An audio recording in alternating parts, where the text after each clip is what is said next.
So nice of you. Hi guys, it's a pleasure to be joining you all today. Thank you for coming on and making the time to join us on this important webinar. It's quite a popular one, so thank you everyone. I hope everyone's feeling well and has slept well. I haven't slept that well today, so I'll just put that out there. So I'm not feeling my very best, but so I just thought I'd just begin with introducing myself, if I haven't already. I'm Luyando, and I have bipolar disorder. I have bipolar type 1. I was diagnosed in 2014 following a manic episode, which landed me in hospital for about a month, just under a month, I think. And I was in recovery ever since. I decided to be open about my story maybe 2 years afterwards, after being in recovery, to help others and just erase the stigma of having this condition. And also, I was just determined to prove that having a diagnosis wasn't a barrier in your life. And actually, it's something that instead of the breaking of you, it's the making of you, because you get to rebuild your life the way you need it to be. And it's the way I finally received help. So I want to make sure everyone feels that same sense of safety, and doesn't feel ashamed of something that they can't control, something they've never chosen to have. Yeah, so yeah. I don't know if you can still hear me, Molly. Yeah, I can. Okay, so should I continue? I'm sorry if Please I've do. No, don't apologize. Please do continue. Thank you for your introduction. Thank you. Okay, that's all right. Excuse me for that, guys. So I'm just gonna, it's a very long story of what happened, and I just thought I'd start off and share how I got my diagnosis of for bipolar. So I mentioned it was in 2014. I had a very rough time at university. So 2014, I would have been 24, and I'd, like, maybe 2 years before, kind of failed university. I struggled with my course and everything, and I went through a lot of stress around that period. So over those 2 years when I failed university, I was in a very deep depression, like all my mental health was in a very steep decline. And until one day I woke up and I had no need for sleep. So imagine sleeping constantly and then finally feeling like you never need sleep. You have all the energy in the world, have all the ideas in the world, felt capable of accomplishing anything. And it was amazing. I was exhilarated, and I didn't understand why no one around me was sharing the happiness. So that sleeplessness lasted for 3 whole days. And I was, getting quite paranoid as well. Paranoid and vindictive, and I felt the world was ending. I was writing so many statuses on Facebook. I remember it was those days where Facebook used to ask you, how do you feel? And I was like, I felt like it was talking to me. And there was like someone talking to me. I was very religious those days as well, by the way. So I was hyper religious. I believed God was speaking to me through things like that, or the radio, or yeah, and it turned into psychosis. And my family were very concerned, and they called the hospital for help. Initially they thought, oh, she just needs sleep, so they tried to treat me at home by giving me sleeping pills. But when you're in psychosis, you're too far gone for that. And that made me even more paranoid, because I was like, why are they giving me drugs? I'm paranoid. I thought they were trying to kill me. People around me were trying to harm me. It took 3 days for them to finally section me, when they thought I was maybe a danger to myself or others. The police were called and everything. And yeah, if you want to know more about that, I have it on my YouTube channel. I shared a whole hour. I still can't watch it back because I'm just like, oh my God, I can't believe that happened. But I'm glad I shared it, because I just felt like everyone needs to kind of see the story from our own perspectives, because a lot of people tell other people's stories when they've had a crisis. And I felt it's so important for me to have my own voice and share it from my point of view. So yeah, and you know, I had friends and family, friends of friends had heard that I'd been sectioned before I'd had a crisis before, and I didn't understand it, but it was strange how no one spoke about it. No one everyone just carried on and it was fine. It was like, oh, she was in hospital, but she's back, she's at home now for Christmas, and would carry on with our lives. And I was just like, wait, like there's something going on. I felt a lack of support from others. I don't know if there's a shame around it. It was just no one knows how to have that conversation. So when you, as a person who's been through it, I think it brings a sense of relief to others because they can understand, and it takes the fear away, because I think people fear what they don't understand. My family and friends have been surprisingly supportive. Thank you for your comments. I saw that earlier. Thank you. They even my employees, like, I remember when I left hospital, I was told that don't tell anyone you've been here because you don't need to, and they were worried about how having a label might affect me in future, but it's only helped me. So I was determined to prove that it would, and it has. It's led me to work here with Bipolar UK and find this community, which has saved me in periods where I've been, because as much as my family is supportive, nobody in the house has it. So they'll never understand what I'm going through on a day to day. So having this community and this place to be supported is amazing, because I'm around people that understand and they get it and they live it. Yeah, so that being said, I'm not the expert on my sleep pattern, if I should say that, but I'm still getting there. I have one of the things I can't negotiate is my sleep. So is my sleep. I have to prioritize it. I have to make sure I'm getting enough, because it severely impacts me. And it's annoying because I feel like in culture, everyone wants to brag about how little sleep they get to function. And then for a while, I felt ashamed that I need to actually sleep like 8 hours a day, or I'm just not going to be 100. But that's something I'm accepting. So I'm not ashamed of my condition, but I'm ashamed of not of needing sleep more than people. Someone just asked, how do I navigate with medication? That's a good point, sorry. One of the big things that helped my recovery was being on medication, because it made sure I slept every night. I don't know if anyone's tried quetiapine. I shouldn't really be mentioning meds, but that was the best thing that worked for me. And it helped my appetite, helped my sleep. And those two things guaranteed helped me stabilize. But then after a while, I gradually tapered off my meds because they weren't really helping, and I wanted to be able to function without them. And I struggled with anxiety as well, and I felt that kind of medication wasn't helping with that. Plus, it meant it was hard to get up in the mornings because I was so sedated. So how was I going to keep a 9 to 5 job? Like, so if you are discussing meds with your doctors, it's feel free advocating for yourself and adjusting where it's not working for you as well. There are no hard and fast rules for everyone, and there's not one size fits all. That's what I've learned in this journey. And yeah, and also there's other ways of managing your moods.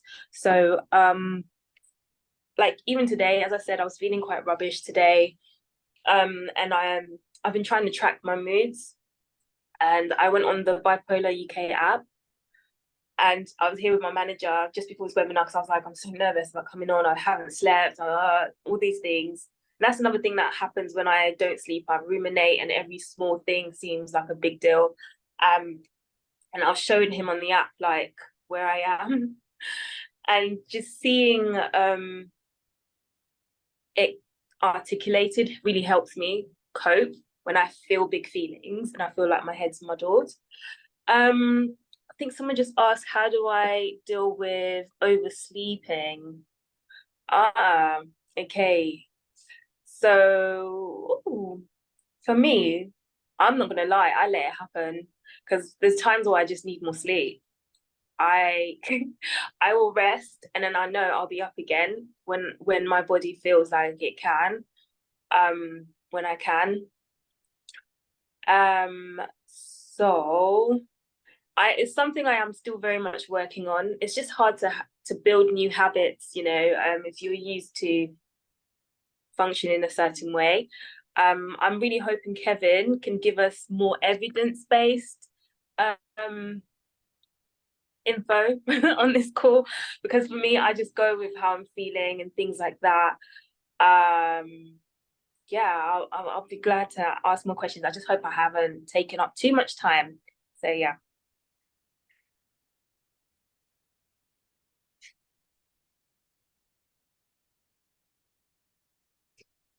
Hello, Molly. Can you hear Hello. me?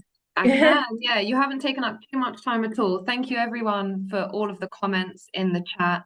And thank you, Luyando, for being so open and sharing your experience. I know that there are a couple of comments asking for your YouTube channel. So what we'll do for everyone is send Luyando's social media information in the follow-up email after today's webinar. So you'll be able to view all of Luyando's content, including the video that she just mentioned. But thank you very much, Luyando. Thank you so much. No, not at all. I'll pass on to Kevin now. Okay. Just a quick check. You can see me and hear me, yes? Absolutely. Ah, brilliant. Okay. Leandro, thanks very much. That provided an excellent basis for me to move forward here. Before addressing some of the questions that I've seen pop up in the chat and that I already have primed for, I want to share with you a brief presentation which provides a context for responding to all of these issues relating to sleep in bipolar.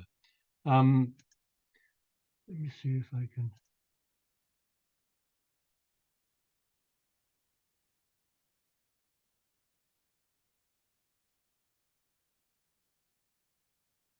Okay. How are we doing? Okay. What I want to talk about is how bipolar affects the fundamental mechanisms which drive and regulate your sleep. I'm going to get a bit technical, not very technical, but stay with me because this is going to be useful when we come to discuss issues of how bipolar actually impacts sleep. Okay. Sleep is controlled and regulated by three processes. They're effectively separate processes. The first are homeostatic processes, which relate to the buildup of what is sometimes referred to as sleep pressure, the pressure to go to sleep the longer we are awake. The second set of processes are circadian. These are relating to your circadian rhythm, that program that drives arousal and tiredness and many, many other functions, diet, exercise, libido, thirst, just about everything that relates to your human functioning has a circadian rhythm. And finally, and possibly the most overlooked, there are psychological processes, and these relate principally to the psychology of falling asleep, which I'll refer to because I'm a technocrat as sleep onset. It just comes more naturally to me. Okay. Sleep homeostasis is relatively simple to understand, and it follows the simple rule: the longer we are awake, the more likely we are to fall asleep. From the moment we wake up in the morning, chemical changes in your body increase the likelihood of being tired and falling asleep. And this accumulation generally reaches a tipping point at about our usual bedtime, all other things being equal, when levels of the neurotransmitter adenosine reach their peak, at which point, if we go to bed and if we go to sleep, this sleep pressure dissipates, the clock is reset, the button is repushed, and we start all over again on a roughly 24-hour cycle if our circadian rhythm is intact. I'll just briefly mention in passing that adenosine is an interesting molecule. It's got the same shape, i.e. its receptor shape is the same as that as caffeine, which is why when we take caffeine, caffeine blocks the receptor sites that adenosine is meant to occupy, which makes caffeine an antagonist. And so caffeine effectively blocks the opportunity for adenosine to make us feel as tired as it should, which is why caffeine does what caffeine does. Okay, alongside our homeostatic pressure, we have our circadian rhythm. Sleep pressure follows a 24-hour cycle that's synchronized with daylight. And this synchrony is controlled by the hormone melatonin, and melatonin secretion is suppressed by light and it rises in darkness. And the rising and falling of melatonin is correlated in human beings with the rise and fall of a level of tiredness and propensity to fall asleep. And if we look at these two curves side by side, here we've got the homeostatic curve. The longer we are awake, the more likely we are to fall asleep. That's bedtime, off we go. But here's our circadian rhythm oscillating, all other things being equal, smoothly alongside the homeostatic curve. When melatonin levels are low, we are most alert by and large. And when we're asleep in the middle of the night, melatonin levels are very high. Melatonin is sometimes called the hormone of darkness. It's your body's way of knowing that it's dark outside. And the reason for all this light-dark stuff is relatively simple. We didn't just evolve to sleep. We evolved specifically to sleep at night. It was, in evolutionary terms, when we were wandering around on Pleistocene plains, it was simply safer for us as light-dependent, sight-dependent, harmless bipeds to basically go to sleep. Otherwise, we'd simply provide a meal for everything else that was wandering around at night.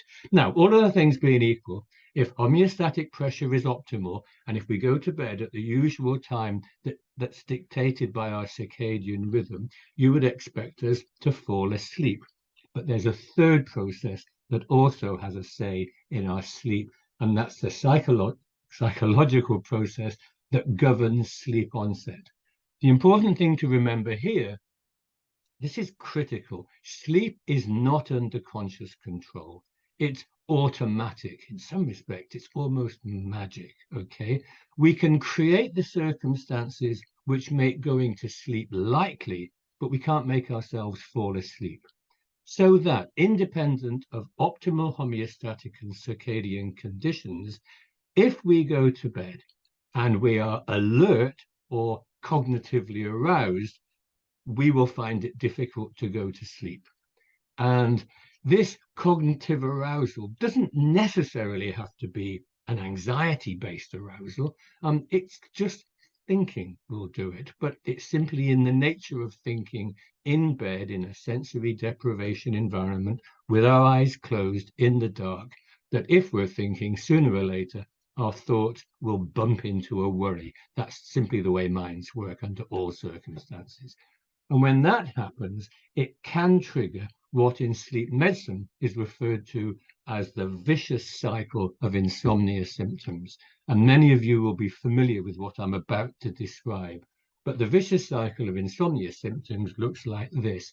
We begin here with just arousal. It could be innocuous. It could be composing your Christmas card list or thinking of the colors you're going to paint your lounge, or it could be some anxiety about an interaction at work. And what happens is the longer we engage in that thought, the more we delay the onset of sleep. And then there comes a point when we are aware that we are usually asleep by this time and that we've overshot. And if that persists, then we usually become concerned and anxious about not having fallen asleep. And we can become concerned and anxious for a number of reasons. We can be concerned, as Luyando mentioned, we can be concerned about our performance the next day. I need my sleep. If I don't get my sleep, I'm rubbish at work. I don't interact properly. I don't behave properly. Or we could just be concerned and anxious about the sheer inconvenience and frustration of being in a place where we're supposed to go to sleep, but unable to go to sleep. Now, what might then happen when we become aware that we're not going to sleep is the final notch in the chain here. We determine that we're going to go to sleep. And in technical terms, we increase sleep effort. But now keep in mind, sleep is not under conscious control. So increased effort to go to sleep is always unsuccessful. We can't make ourselves go to sleep. But what we can do is make ourselves even more frustrated, because increased sleep effort will be unsuccessful, and that lack of success will create irritation, which leads to, wait for it, arousal, which delays sleep onset, which leads to concern and anxiety, and so on and so forth. And under insomnia circumstances, we can find ourselves on this circuit for hours, okay, until maybe exhaustion makes us fall asleep. But this is a very typical way for the psychology of sleep to operate, to gate our access to sleep. Okay, 3 processes: homeostatic, circadian, and now the psychology of sleep onset. How are these affected by bipolar symptoms? They are all affected by bipolar symptoms, and they're sometimes separately affected. Mood episodes in bipolar override homeostasis. If you're in a manic episode, then sometimes the priority of going to bed and going to sleep is overridden by whatever else is going on in your head and in your life. The general disruption of the circadian rhythm, don't forget, bipolar symptoms don't just affect your sleep, they affect your life. And your circadian rhythm isn't just governed by when you go to bed and go to sleep, it's governed by all those other things we do rhythmically, our meal times, our activity times, our recreation times. And if these are all disturbed, our circadian rhythm becomes disturbed. And if our circadian rhythm becomes disturbed, our sleep is disturbed. And most of you can straight away see how bipolar symptoms, whether they're depression symptoms or whether they're manic symptoms, can obstruct sleep automaticity. When we go to bed, we need a certain type of calm in order to usher in sleep. If that calm is missing, we invite progress onto the vicious cycle of insomnia. Now, what's interesting is I've specified that these are mood episode consequences, but for 70%, perhaps even more, of people living with bipolar, insomnia symptoms persist even when mood is stable. Now, we can regard this as a legacy insomnia, a consequence of a severe period of disruption that simply hasn't been effectively resolved and carries over into period stability. Optimal treatments then, and again, these are kind of outlined almost unconsciously by Luyando. Optimal treatments, first of all, target acute insomnia symptoms. You don't want to spend too long messing about if you feel in crisis and unable to go to sleep, and alongside longer-term management of sleep regulation mechanisms. Now, in practice, what this boils down to in terms of options is twofold. First of all, sedative drugs. And as Luyando mentioned, you can deploy sedative mood stabilizers. Quetiapine is renowned for being very effective at both stabilizing mood and inducing sleep. Lithium, for example, is very good at stabilizing mood, but it's much less good as a sedative, okay? Or you can use hypnotic drugs. And again, Luyando mentioned this, but sleeping drugs, well, they're very good in the short term. They do what's written on the can, but they have issues later on. The second set of treatments relate to longer-term investment in homeostasis, in circadian timing, and in addressing pre-sleep arousal. And these are cognitive behavioral strategies. And I would draw a distinction between cognitive behavioral strategies as a formal approach to managing sleep and what's sometimes referred to as sleep hygiene, which is a kind of catch-all phrase meaning, well, stuff I do myself that might improve my sleep. Cognitive behavioral strategies will embrace and usually mention sleep hygiene advice, but they go much further than that. Now, I'm assuming that many of you will be comfortable and familiar with the construct sedative drugs and the use of meds to regulate issues in your lives. You may be less familiar with cognitive behavioral strategies. I'm going to give you a pointer here, and I'm going to give you a health warning alongside it, okay? If you want to find out exactly what I'm talking about in terms of cognitive behavioral strategies, there's a sleep improvement app called Sleepful. It's totally free. It's ad-free. We designed it and built it at Loughborough, and we offered it totally free because, well, as taxpayers, you'd already paid for the research that went into it, and we thought this was a good way of giving you a return on your investment, even if you didn't know you'd made it. It's available as a phone app. It's also available as a web app at Sleep for Me. You'll find in there descriptions of how insomnia works, how sleep works, and a full recipe of what is available in terms of cognitive behavioral strategies for managing your sleep. Now, all I would say is that I'm offering it for information only. If you want to actually engage with some of these things, you're entitled, of course, to make unilateral decisions and engage. And if you feel that it might be helpful, do it. But if you want to run it past a clinician or a therapist first, that might be helpful. But I feel obliged to say, look, you'll find everything I'm talking about and the logic of what I'm talking about in this app. There are other apps, but I just happen to have access to this. Okay, that's really all I have to say on the issue of contextualizing questions. I already have some questions, and if it's okay, there's one question that Molly sent me that I found so interesting. I'd like to sort of kick off with it, if that's all right. Molly, is that okay? Absolutely, go ahead. Thank you. Okay, this is a question that says, sleep is a huge trigger for me, and I find it difficult to get to sleep when my mood is high. Do you have any tips for maintaining good sleep when you're not feeling well? Now, it's a really intelligent question, because the code sleep hygiene here really means, is there anything I should be doing that will help my sleep? You know, I'm not relying entirely on prescription meds. There must be something I can do.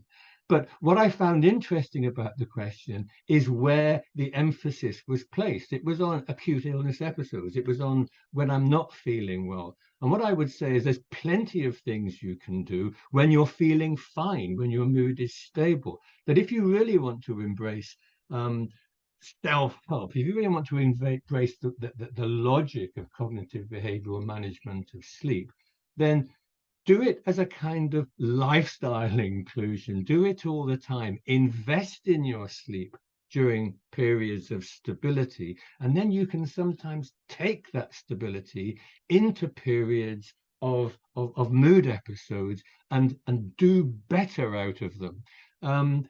In terms of sleep being a huge trigger, it's well recognized that not only does bipolar affect sleep, sleep affects bipolar. Sleep deprivation is a trigger for mania, okay? So you want to avoid sleep deprivation.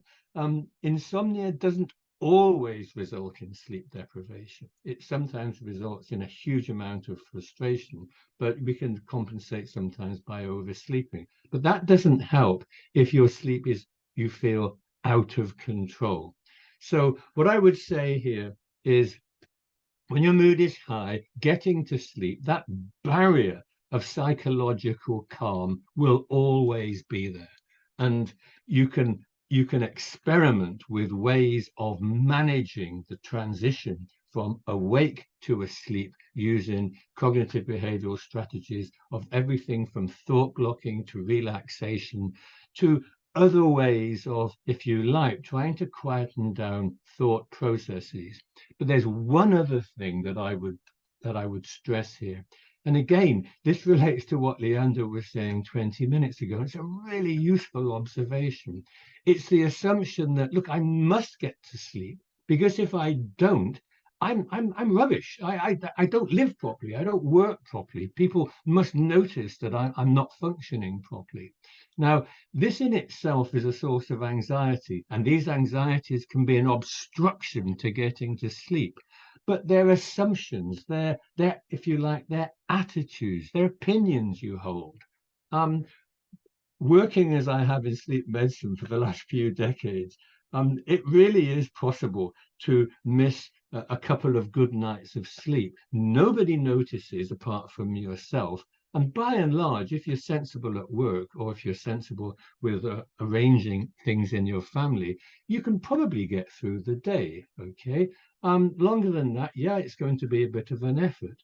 But catastrophizing about the inability to fall asleep on 1 or 2 nights is unhelpful.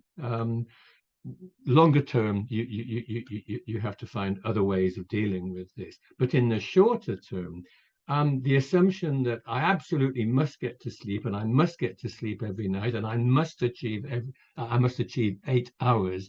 You might be interested to know that on average, most people on this planet don't sleep 8 hours. The average amount of sleep for human beings is just over 7. Okay, at least it is in our culture. You don't need 8 hours of sleep absolutely every night. Sleep is homeostatic. What you don't get on one night, all other things being equal, you'll compensate for on other nights. Now, I'm going to stop talking now and basically hand over to the webinar. Thank you. Thank you very much, both of you.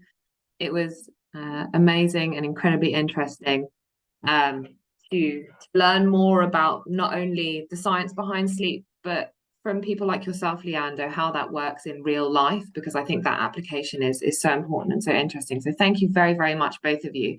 We had a lot of questions, so thank you very much, everyone, for popping them in the chat. Just as a note, as I said before, if we don't get to anything, or if you have a very specific question about your life or about your diagnosis, you can email us at info@bipolaruk.org and we'd be happy to talk. The other thing is there are a few questions about medication in the chat directly. So though we're here to talk about bipolar, none of us can give medical advice. So we'd be happy to talk a little bit more about signposting. Again, if you email us at info@bipolaruk.org, or speak to your GP or mental health team if you're under the care of one. So someone like a psychiatrist might be able to help. So thank you very much for picking up that first question, Kevin. Luyando, I didn't know if you had anything to add around how you might maintain kind of good sleep hygiene, especially when you're not feeling very well. Hey, thanks. First of all, thank you, Kevin, for that amazing presentation. It was very insightful. And the catastrophizing, I recognize myself in that a lot. I've had my doctors tell me that, actually.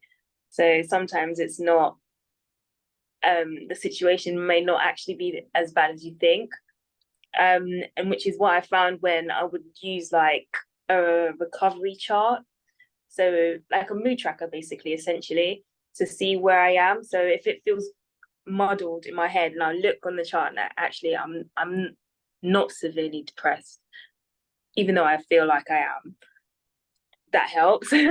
But so to help with when I'm feeling unwell, everything else has to come into play. How much activity have I had in my day? So if I'm oversleeping, for instance, have I had enough activity? Oversleeping, have I eaten enough? Why am I feeling so lethargic? Things like that. But then if I'm not sleeping, I need to be more active in the day, because then my body will signal to me it's tired. So things like that, I have to kind of do. I am trying to incorporate more exercise in my day and things, so then it helps. But now it's getting darker and I always get nervous around the seasons that change. Not so much summer. I love summer. The more daylight, the better for me. I don't feel like I have to sleep so much, and it doesn't worry me so much. Wintertime, I'm sure everybody is. I haven't tried a daylight lamp yet. Some people say it works, some people don't, but it's on the cards. I love your thoughts, guys. Thank you. Thank you very much, Luyando. So we also had some other questions, and I think it would be good to get both of your input on this because you're coming from such different angles. The first is around sleeping patterns. So there were people talking about oversleeping, napping during the day, all that kind of thing. So the kind of basic version of what everyone was asking is there a right sleeping pattern for everyone? Does it depend person by person, or is it about the total amount of sleep you get within a 24-hour period? Okay, I'm going to go back to basics on this one. All other things being equal, okay, we'll assume that you've got your symptoms under control, so you know the real you when you see it, okay? You've got demands during the day, and you know whether or not you're meeting them. There is no one-size-fits-all sleep amount for all people. There just isn't, okay? And most adults enter adulthood knowing how much sleep they need and how little sleep will make them feel awful, okay? Now, if you've ever brought up kids, waking them up in the morning, some of them just leap out of bed, and some of them you just need a robot to pull them out of bed, and there's no accounting for it. It just works that way. People are different. Now, that said, your management of sleep, things like, well, how should I spend longer in bed? Should I nap during the day? Are determined by what you want from your sleep. Let me give you an example about napping. Napping is really interesting because lots of people can't do it, and they can't do it because arousal levels differ person to person. So in the general population, fewer than 50% of the population find that they nap. And those that nap, we divide naps into two kinds. We call them appetitive naps. These are naps that people just enjoy, okay? And there are recovery naps. These are naps we take to compensate for sleep we didn't get the night before. Now, here's the question. If getting to sleep for you is a problem, if you find you go to bed and you ruminate, you have the vicious cycle kicking in, okay? You really need to go to bed with as much sleep pressure as you can muster to overcome that kind of thinking. So you can use homeostasis to eclipse the psychology of sleep. If you're going to do that effectively, rule number one is you get out of bed at your usual time every day and you don't nap in the day, because sleepiness is a resource that you need to preserve, and you don't squander it on daytime naps. If you daytime nap, you will go to bed less sleepy. It just makes sense that way. So if sleep is a problem for you at night, don't nap. If sleep isn't a problem for you and you really enjoy napping, nap. Okay, you're the judge. Okay, people differ, but the logic here is compelling. If sleep is a problem, don't nap. End of. Okay. Thank you very much. For you, Luyando, kind of similarly, but I don't know if you'd feel comfortable expanding on how you found the right sleeping pattern for you, or the right routine for you when you're feeling well, and to help you stay feeling well. Definitely, I feel when I was in crisis, being on medication helped. I think going into hospital was great for me because it brought me back routine. There were set times to wake up, eat, sleep, and that helped me form a pattern. But then my biggest worry was coming off my meds, because I know it's up to me now. I have to ensure that I sleep. But I was quite surprised I managed to somehow. Maybe too much sometimes, but then I've also realized sometimes that extra lying makes me feel far worse. It's a balancing act. I don't know if it's a thing of me being disciplined. I am trying. I love naps, I will say. So that's probably something I need to eliminate. But I find even if I don't nap in the day, and I do get tired, my brain is strong enough to override that, and I'll still stay up. As much as I could be so tired, when I just snap into that, I don't know, I'm anxious or I want to do something and distract myself, I won't feel sleepy. So I think it's a matter of telling myself this is bedtime.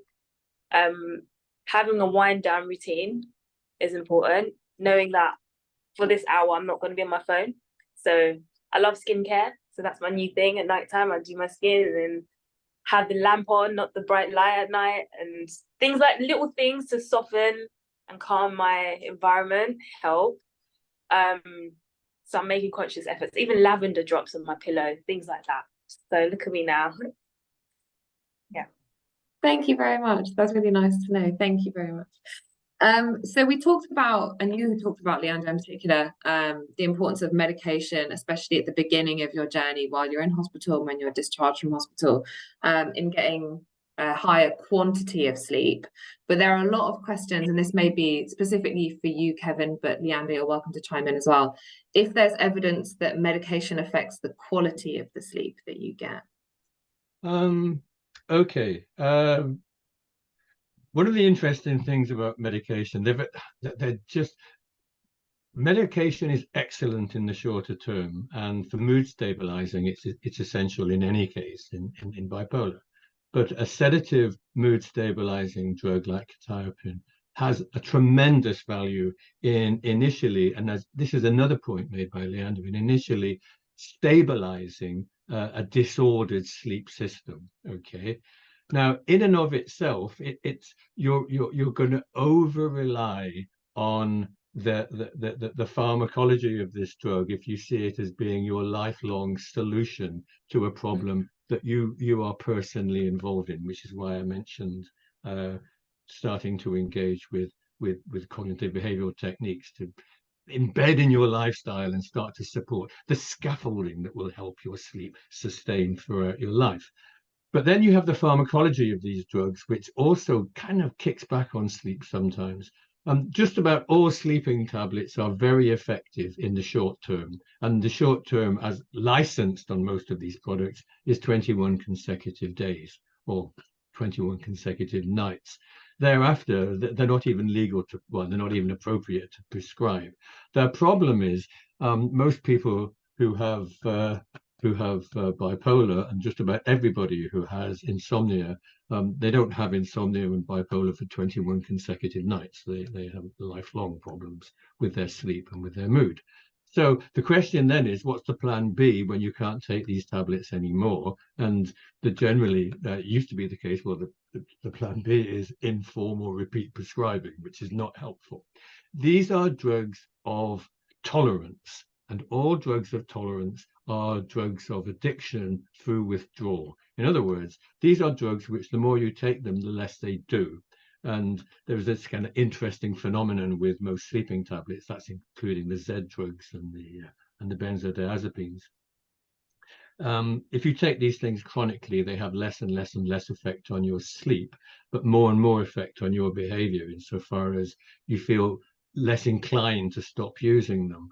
And one of the reasons you might feel less inclined to stop using them is that they're all drugs of withdrawal. And one of the withdrawal symptoms of all of these sleeping drugs is, funnily enough, insomnia. You stop taking them and your sleep becomes worse. And you might interpret that as, my bad patterns are returning. In fact, this is a chemically induced insomnia. It's called a withdrawal insomnia, or sometimes called a rebound insomnia. And it will settle down in a few nights. Most of these drugs, they're very effective, they're very safe. But they're a bit troublesome sometimes if they've been used for a long time. But ultimately, they're short-term solutions, or they're repeated longer-term solutions. And they would work best if you accompanied them with what I called cognitive behavioral scaffolding, other things you can do that will successfully manage your sleep. I might just add here, I'm not plugging this, I don't get a commission for this, but cognitive behavior therapy is the internationally recommended, including the NHS, first-line treatment for insomnia. It's not an alternative treatment, it's the first-line treatment. It's the one we should go to first. Right, I'll stop talking now.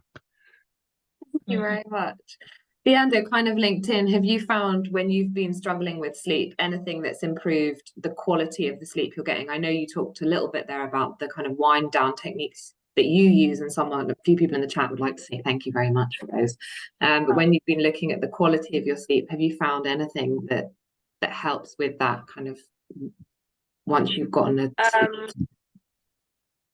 yeah, so I feel like definitely physical activity like walking or exercising somehow definitely improves. I notice a marked difference in the quality of sleep I get, because I just haven't forced myself to sleep, and yeah, it feels, that's good sleep. It feels good. Whereas with my medication, that was good sleep too at first. But as you know, Dr. Kevin said as well, like there are withdrawals. It works until it stops working. I feel like that's what happens. And I feel like when I came off quetiapine, my anxiety shot through the roof. Like I would jump out of sleep, like with anxiety. I started getting more sleep disturbance. So before I used to be someone who could sleep through the night, and now I'm waking up like in a panic. So what else can make a difference in the quality of sleep? I haven't done CBT with a clinician. I got a book for it and I was like, oh, I'll do it. But I did DBT. So it's I feel like a lot of people, I don't know what everyone feels like in the audience. What do you think of CBT? A lot of people seem to have negative, like a lot of patients seem to have like, don't really like it because it's like, oh, you need to think yourself into a good mood. It's not necessarily that, but I love DBT because it was kind of the how and why, not the what so much. So I was learning breathing techniques. So DBT is oh my goodness, diabolical, I think, behavioral therapy. That, yeah, I'm messing up that word, but it was amazing. It's normally prescribed for people with borderline personality disorder. Because I feel it was beneficial to me. Maybe I have borderline, who knows, as well. But because you go through like interpersonal effectiveness, mindfulness, emotional regulation, things like that you can kind of manage without medication. And like that was fun. I will sing that therapy praises. I haven't done CBT, but I love DBT. I'm going to be sharing a lot more on that in future and how much it's impacted my life. It's really helped me with difficult situations.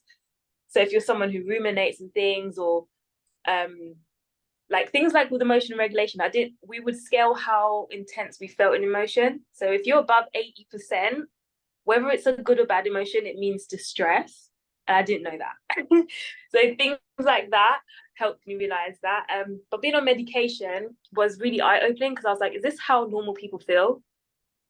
Like, this is the normal range of emotion. I would get so upset so quickly about things.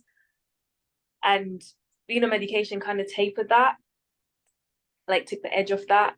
So I could sleep easier because I wasn't able to think about things so much.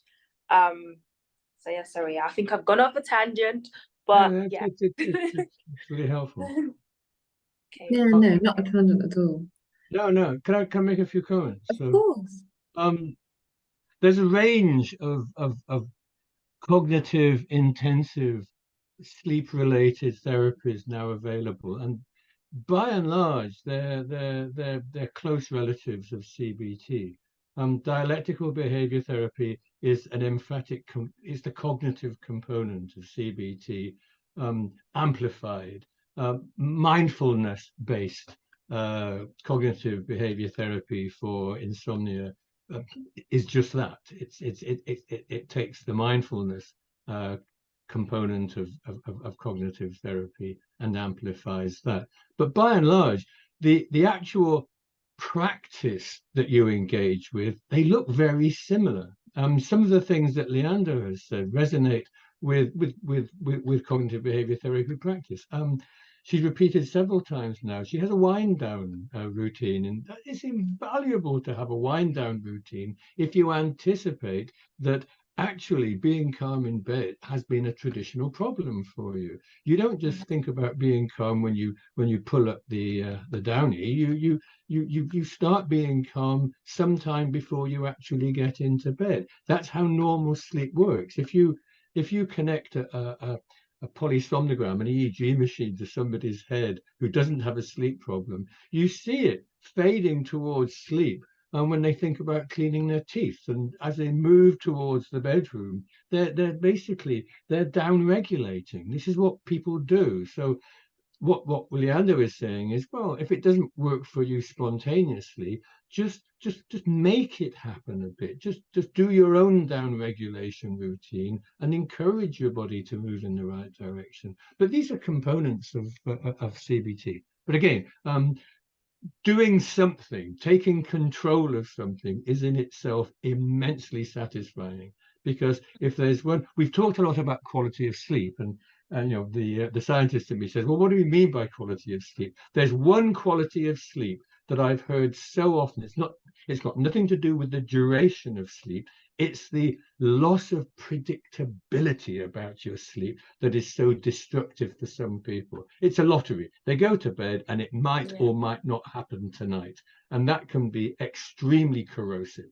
And what Luyando is talking about with winding down routines, her skin routine, her lamp routine, is, look, I can take control of some of this. I can shift the probability of going to sleep myself.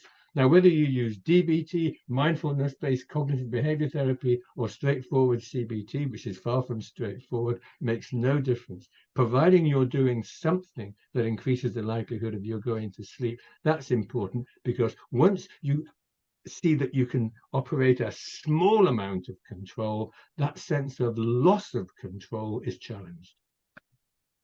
End of.